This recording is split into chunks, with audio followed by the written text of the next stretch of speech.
This channel does not promote any violent, harmful, or illegal activities. All content provided by this channel is meant for an educational purpose only. কিন্তু এই যে একটা রোগা কাঞ্চন দেখো, কত মহিলা ওর জন্য কাঁদে জানো?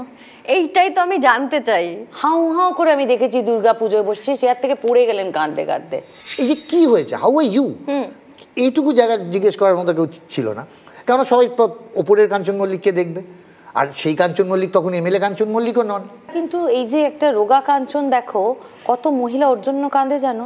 এইটাই তো আমি জানতে চাই। হাউ হাউ করে আমি দেখেছি দুর্গা পুজোয় বসছি, চেয়ার থেকে পড়ে গেলেন কাঁদতে কাঁদতে। কাঞ্চন তুমি আমার, আমি কি হলো ছাড়তার দরকার নেই, মানে এইরকম ওদের গেছে। ওটা যায় না, ওটা চেপে রাখে, ওটা চেপে রাখে। আমার এসব কিছু নেই। না, কাঞ্চনের মধ্যে তো একটা অসম্ভব যে প্রতিভা আছে, সেটা তো আমরা কাঞ্চনের মানে গ্রাফে দেখতে পাই, জীবনযাত্রার থেকে আমরা বুঝতে পারি। প্রতিভা ক্লিয়ার কর, এটাই আমি বলছি। এই প্রতিভাটার যে ব্যাখ্যা সেটা হচ্ছে যে কাঞ্চন মল্লিক একটা সময় সত্যি তো ডিসিশন নিল যে আমি শ্রীময়ীকে বিয়ে করব, এবং শ্রীময়ী হচ্ছে পরের জেনারেশন। তো এই যে থট প্রসেসটা, সেইটার সময় মাথায় কি এসেছিল? আমি একটা কথা বলি, মানুষ সবসময় না একটু ভালো করে বাঁচতে চায়। ভালো করে মানে আমি অর্থে ওইভাবে বলছি না, একটু শান্তিতে ভালো করে বাঁচতে চায়। সেই জন্যই মানুষ আবার পড়ে যায়, আবার উঠে দাঁড়ায়, আবার পড়ে যায়, হয়তো আবার উঠে দাঁড়ায়। কিন্তু হ্যাঁ, আমি ট্রোলড হই, আমি ভাইরাল হই, কিন্তু যখন আমি একলা হই তখন এই সিটিজেন না নেটিজেন কি বলে আমি জানি না, তো তারা কিন্তু আমার পাশে আসেন না। বা ধর আমি যখন স্ট্রাগল করছি, কেউ আমার পাশে 250 গ্রাম চাল নিয়ে এসে দাঁড়ান না, তাই না?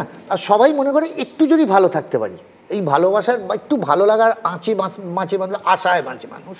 এবং আমি সত্যি কথা বলছি যে সময় আমি একলা ছিলাম, আমি আয়নার সঙ্গে কথা বলেছি বা আমি দেওয়ালের সঙ্গে কথা বলেছি, সেটা আমার পার্সোনাল ব্যাপার। কিন্তু যখন আমার পাশে দুটো লোকের দরকার ছিল, যে কেমন আছো ভাই, হাউ আর ইউ, কোথায় আছো, এইটুকু যখন জিজ্ঞেস করা, তখন কেউ চেকন ছিল না। যে ছিলেন তাকেই ভরসা করেছি। হ্যাঁ, যখন হাতড়াচ্ছিলাম তখন হাত ধরার কেউ ছিল না। আমি হাত ধরতে বলছি না, অন্তত বলুক যে ছটফট করছো কেন, একটু জায়গায় বসো, কি হয়েছে, এই যে কি হয়েছে, হাউ আর ইউ, এইটুকু জায়গা জিজ্ঞেস করার মতো কেউ ছিল না।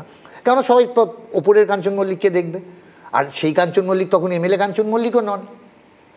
হ্যাঁ, তো আমি সেই জন্যই বলছি যে একজন মানুষ কাঞ্চন মল্লিকের পাশে যখন কেউ ছিল না, যখন আমি একদম একলা ছিলাম, আমার বাবা মা গত হয়েছেন 17 20-তে, মানে আমি একটা নাড়াঘাটা অবস্থার। আমি ঈশ্বর করি সবার বাবা মা ভালো থাকুক, সুস্থ থাকুক। বাবা মার সঙ্গে আমাদের কমিউনিকেশন কম হয়, কিন্তু যেদিন থাকেন না তখন বোঝা যায় যে মাথার উপর থেকে একটা বিরাট ছাতা চলে গেছে। আমি কি সিরিয়াল করে এলাম বা আমি কি শ্যুট করে এলাম তারা খায় না, মাথায় বুঝবেন না, কিন্তু কোথাও আমি এটা ভেন্ট আউট করছি, বা তারা হয়তো গুড লিসনার শুনছেন। সেইটা যখন থাকে না, যখন আমি একেবারে একলা হয়ে যাই, মানে ভিড়ের মাঝে একলা হয়ে যাই, তখন যাকে আমি পাই